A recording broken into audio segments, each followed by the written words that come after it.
So yun guys, for today's video, mag-change naman tayo. At dumating na yung ating order sa Lazada. Umorder ako ng oil filter na washable. Umorder ako ng 2 piraso. Ito siya guys. Parang kulang-kulang 100 ang isa.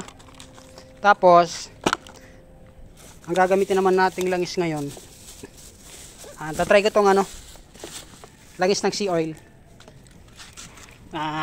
Ito 40 motor oil premium multi-grade. Ayan, 15W40. So yung ginagamit natin langis talaga dito guys ay yung Shell. So try naman natin sa ibang langis. Medyo mura to kumpara sa sa Shell. Nasa mga 180 lang, hindi pa abot ng 200. So sa Shell medyo mataas ng kaunti. So pahinga lang natin ng kaunti. Tapos medyo main pa yung makina. Palamigin muna natin yung yung drain plug bago natin saka papalitan na natin ng ng oil filter. Ayan, ito yung itsura nya guys. Yung oil filter, ang ganda, makapal siya, washable siya, pang sniper. Lahat ng model ng sniper pasok to. Classic, MX 150 tsaka 155 yata pasok din. Isa lang sila. So kailangan natin ng pambukas sa ilalim tsaka ito. So yan guys, nakalas na natin yung ating drain plug. So na lang natin tong sa filter at saka tong salinan nya. Kailangan na dito ng 8 guys, tsaka yung sa drain plug 19.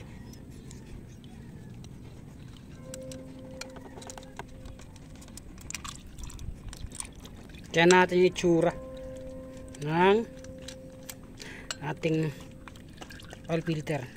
Pag nakapag-change ako ng 2 kasama ng palit, ito na siya nabaklas.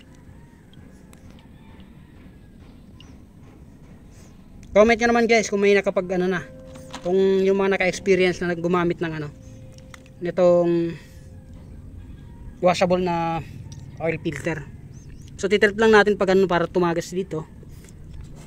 Tapos kick natin dahan-dahan para masagad yung langis, kasi wala tayong compressor, yung mga pangbomba na ginagawa. So itatagilid lang natin, tapos sipain natin ng kaunti. So ito na nga guys, kakabit na natin yung ating washable na oil filter. Ayan.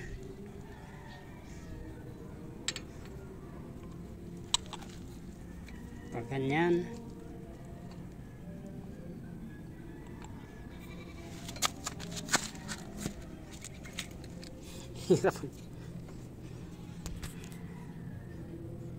ang hirap pag walang taga video guys. Ayan, ipasak muna natin.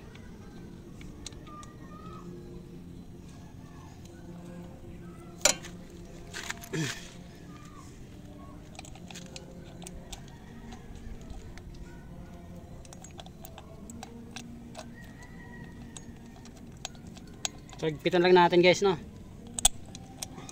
Tapos ilalim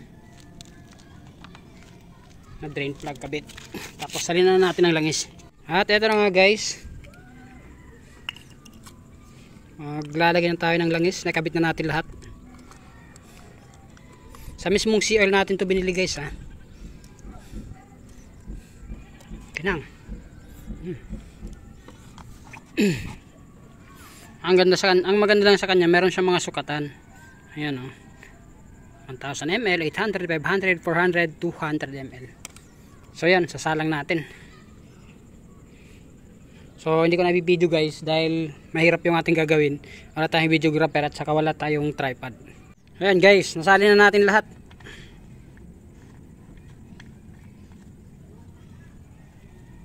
Nice. Ano nga pala, inubos ko yung 1 liter dito. 1 liter ang kinarga ko guys. So i-update ko itong video na to pagkatapos siguro ng 1 month or 1,500 km pag nag-change ulit tayo, o hindi man, basta 1 month, mga 1 month or 1,500 km, i-update natin yung video. Alright, peace out.